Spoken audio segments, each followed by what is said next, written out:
Hello, I am possible class में आप सभी का स्वागत है। आज हम पढ़ने वाले हैं हाइड्रोस्फीयर के बारे में।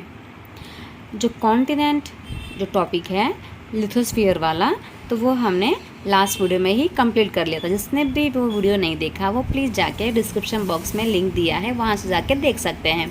आज हम पढ़ने वाले हैं हाइड्रोस्फीयर के बारे में। तो हाइड्रोस्फीयर क्या होता है, ठीक है, ये पढ़ेंगे हम। तो जो हमारा अर्थ है उसे ब्लू प्लैनेट कहा जाता है।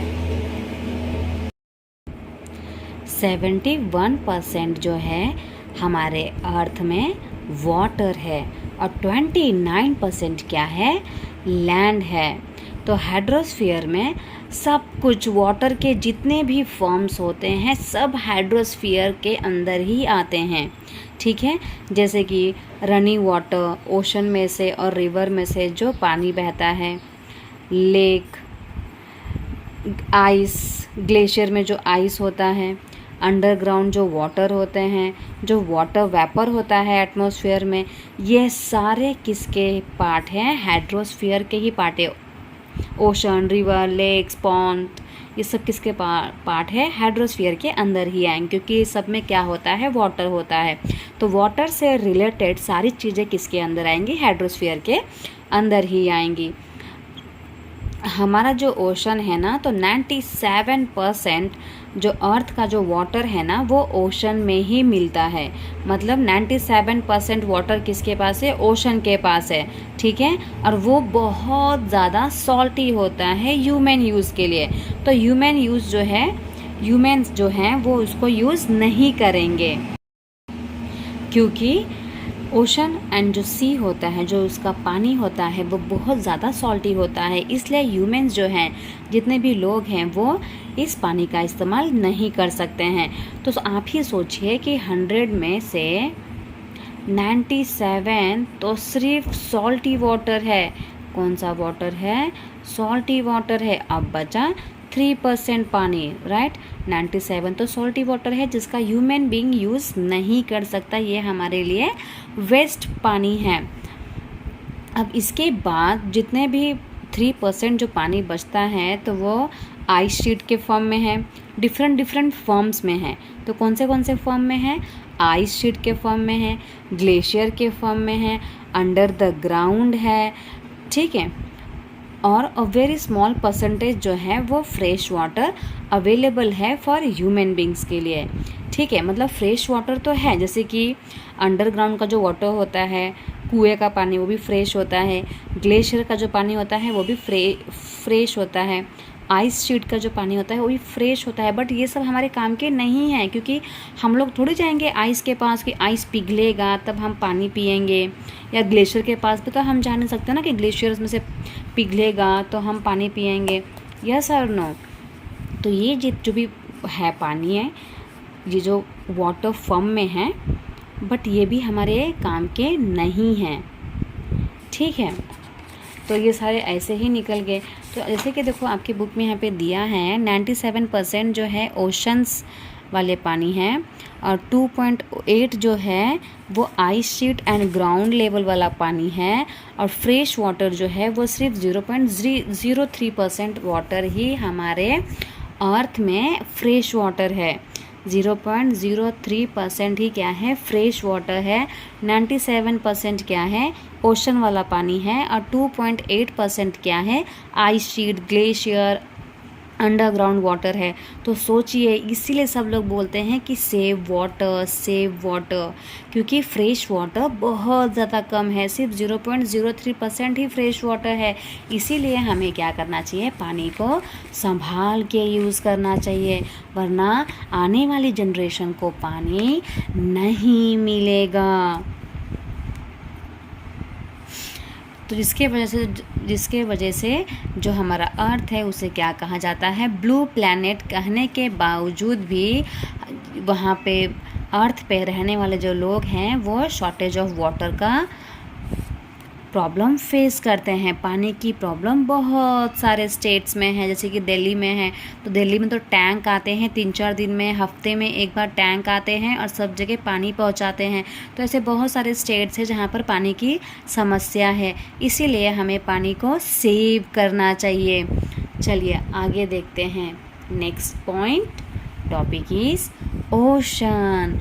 तो ओशन क्या है, वो भी एक हाइड्रोस्फीयर का ही पार्ट है, राइट। और जितने भी ओशंस होते हैं, सी होते हैं, वो ऑल आर इंटरकनेक्टेड, एक दूसरे से कनेक्टेड होते हैं। और जितने भी लैंड होते हैं वो भी कनेक्टेड होते हैं। मैंने लास्ट वीडियो में बताया था आपको कि वो कैसे कनेक्टेड होते हैं। जिन्होंने भी लास्ट वीडियो नहीं देखा है तो वो प्लीज़ जाके मेरा लास्ट वीडियो देख सकते हैं। आगे देखते हैं।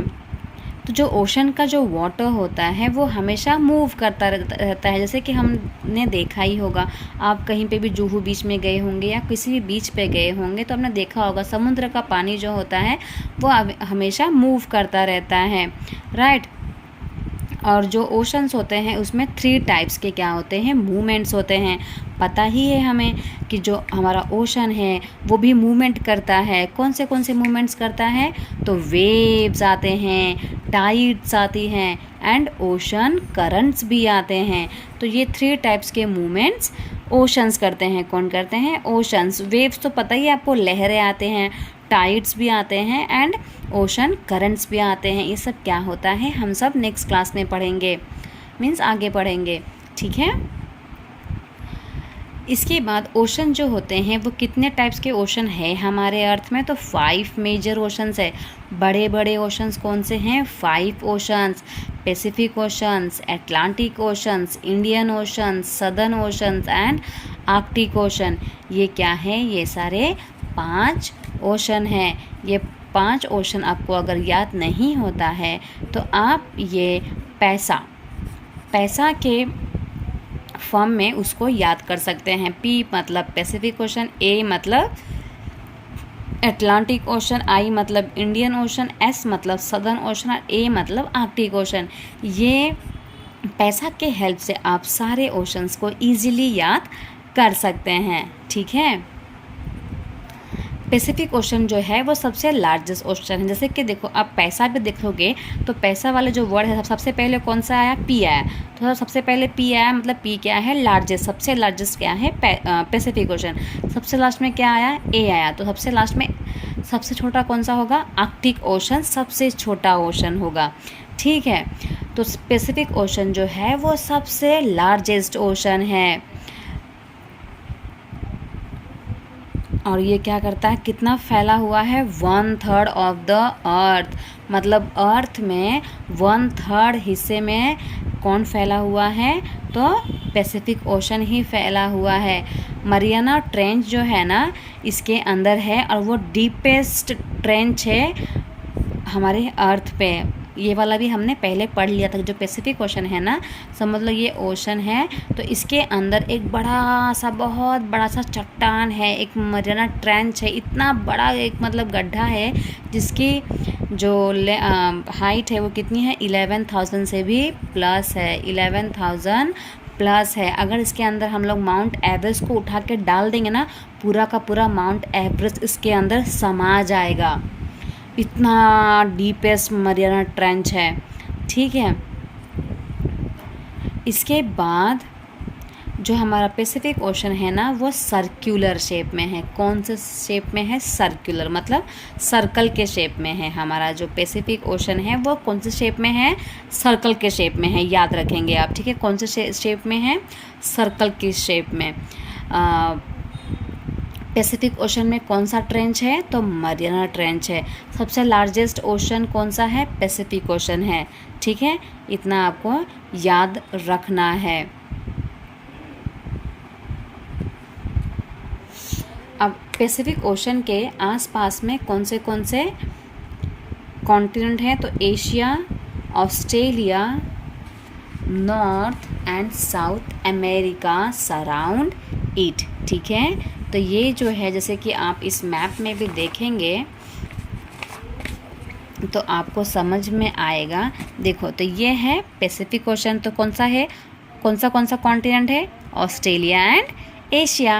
और अगर इस तरफ देखा जाए तो इस तरफ पैसिफिक ओशन है, तो ये क्या है, north America and south America. तो ये जो 4 कॉन्टिनेंट है, ये 4 कॉन्टिनेंट में पैसिफिक ओशन है।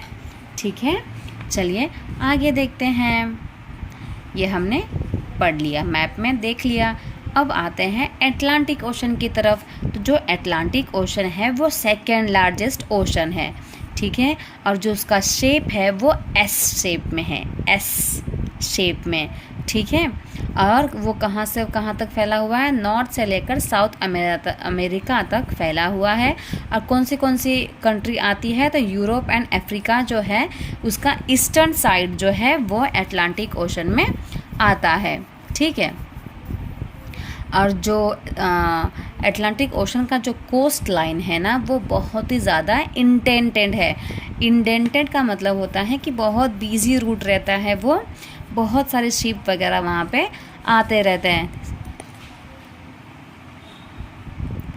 ठीक है, बहुत सारे क्या होते हैं, कॉमर्स वाले काम होते हैं, बहुत सारे बिजनेस, एक क्या बन चुका है, एक बिजिएस्ट ओशन बन चुका, क्योंकि हमें बहुत सारे शिप्स आते रहते हैं और वहाँ से बहुत सारे क्या होते रहते हैं, बिजनेस होते रहते हैं। ठीक है, अब जो इंडियन ओशन है ना, वो जो उसका नाम है वो किसके ऊपर पड़ा, एक कंट्री के ऊपर से पढ़ा था इंडियन ओशन का नाम। उस कंट्री का नाम क्या है बताओ, इंडिया। यस, तो ये जो रिवर है इंडिया के बहुत पास में है, इसलिए इसका नाम क्या रखा गया, इंडियन ओशन रखा गया। और जो इसका शेप है वो ट्रायंगुलर शेप है, याद रखेंगे। जो इंडियन ओशन है, इंडियन ओशन का जो शेप है वो ट्रायंगुलर शेप में है, ट्रायंगुलर शेप।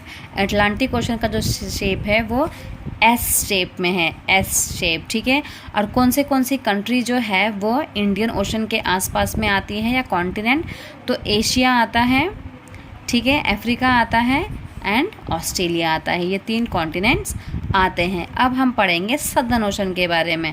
तो जो सदर्न ओशन है वो कहाँ पर है, मोस्टली अंटार्कटिका के, जो अंटार्कटिका जो कॉन्टिनेंट है वहीं पर क्या है, सदर्न ओशन है।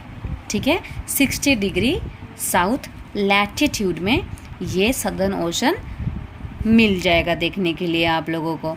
और नेक्स्ट आता है आर्कटिक ओशन। जो आर्कटिक ओशन है वो सबसे स्मॉलेस्ट ओशन है।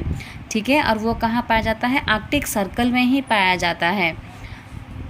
ठीक है, जैसे कि मैं आपको बताती हूँ, देखो ये है अर्थ, तो ये हो गया equator, tropic of cancer, arctic circle. तो ये जो आर्कटिक सर्कल है इसी के अंदर आर्कटिक ओशन भी पाया जाता है और नॉर्थ पोल तक पाया जाता है। ठीक है, इसके बाद ये पैसिफिक ओशन से भी कनेक्टेड है। ठीक है, ये जो रिवर है ना, ये जो आर्कटिक ओशन है वो पैसिफिक ओशन से भी कनेक्टेड है। किसके हेल्प से, बेरिंग स्ट्रेट की हेल्प से ये जो है आर्कटिक ओशन जो है वो पैसिफिक ओशन से कनेक्टेड है। ठीक है, इतना ही था। अब नेक्स्ट क्लास में हम लोग पढ़ेंगे एटमॉस्फेयर के बारे में, हेड्रोस्फीयर में। इतना ही, आप आई होप आपको इतना समझ में आ गया होगा। तो जितना भी जो रिवर से लेकर ओशन, पॉन्ड्स, लेक्स जो भी होते हैं वो सारे हाइड्रोस्फीयर के ही पार्ट्स होते हैं। ठीक है, सब कुछ हाइड्रोस्फीयर में ही आता है। अब नेक्स्ट क्लास में हम पढ़ने वाले हैं एटमॉस्फेयर के बारे में। जो भी इस वीडियो को देख रहे हैं वो प्लीज़ मेरे चैनल को सब्सक्राइब करें। Thank you.